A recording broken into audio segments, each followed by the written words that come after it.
The trolleybus system project in Rio Claro was the result of an initiative by the City Council and CSP, the State of São Paulo Light and Power Company, to take advantage of the electricity supply with low prices in Brazil in the early 1980s. The project was innovative, as the installation, maintenance and supply of energy would be the responsibility of the electricity company and not the operating company.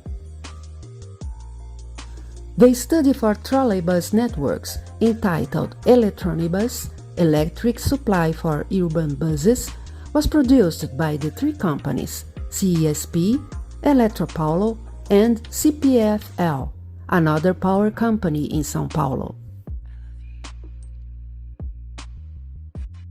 It was created the MDERC, the Enterprise of Development of Rio Claro, a municipal public company to operate the future trolleybus system and regulate the private bus companies in the city.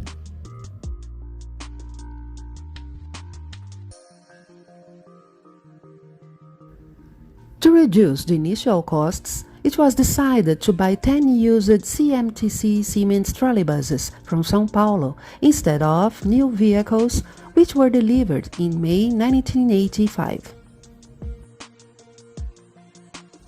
In January 1986, the overhead wiring was ready and the first rebuilt trolleybus was completed with new Villers equipment and new front and rear ends, molded in fiberglass. The molded fiberglass seats were assembled on the original structures, seating 37 passengers and standing room for 48 passengers. The governor of the state of São Paulo opened the system on 9 May 1986, when two rebuilt trolleybuses were presented. A free service with just one trolleybus began the following day.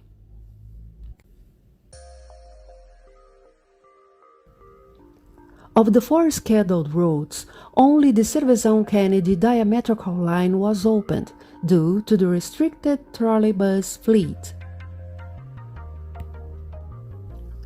Trolleybus 2 was completed in September 1986 and entered service alongside Trolleybus 1, starting commercial operation. During 1988, the company's economic situation was difficult, but the deactivation of the system was not considered due to the investments already made. It seemed that the situation would change in June 1988, when a tender was opened offering the operation of the trolleybus system to private companies. The infrastructure will continue to be owned by the municipality, but only two consortia have raised interest. One of the consortia was named Trollerg, owned by Powertronics, producing traction equipment for trolleybuses, and it was the only company to present a commercial offer. Subsequently, it sent two trolleybuses for testing, but the proposal was not implemented. The two Marco Polo Volvo Powertronics trolleybuses, which were originally built for the new Belo Horizonte system, were tested without passengers on some occasions and were kept at the depot for some time. After just 2 years of operation, another unforeseen event arose in December 1988 when the new municipal bus station was opened, far from the trolleybus route on Presidente Tancredo Neves Avenue. The existing bus station, which was in use at that time, was operated by a private bus company and served as a point of interest in planning the regional trolleybus line to Kennedy neighborhood.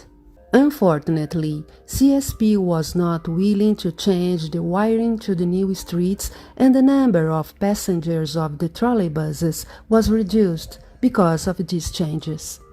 The bidding process for privatizing the system was cancelled, mainly because of a change of mayor in January 1989, and the system continues to be operated by the municipality. The new management of MDERC met with the new mayor to make plans to continue rebuilding some trolleybuses and improve operation, and by May 1990 there were 4 vehicles in operation. Trolleybus 4 differed from the others because many of its original features were maintained.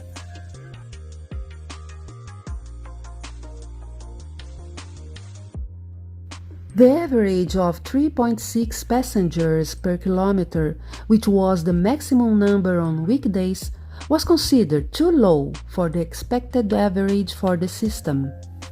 The 5th trolleybus went into operation in March 1991, and the fleet carried about 1/3 of the city's total passengers.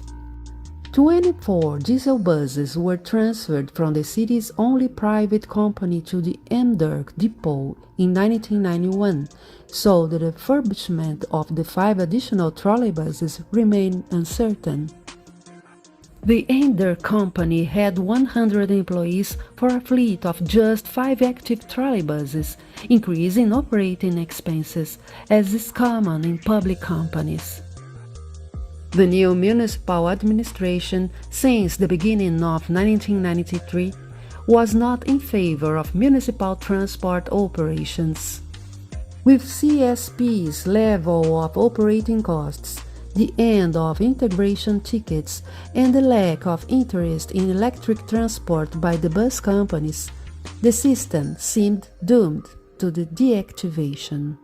2 municipal laws of June 1993 determined the privatization of transport and functions of MDERC, the start of operation with diesel buses, and the deactivation of the trolleybus system, which took place in June 1993.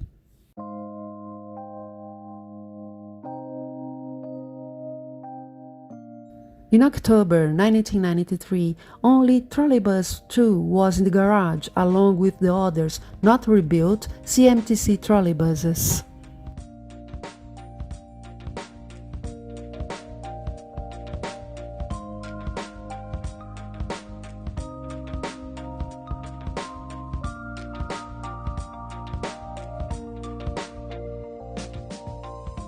The other 4 trolleybuses, which were in operation, were transferred to a courtyard of a city hall and were scrapped sometime later. Note that the fleet received new prefixes before the deactivation. On the last visit to the system, in June 1995, the overhead network was still in place, and after some time the wires were removed, putting an end of the Rio Claro's trolleybus system history.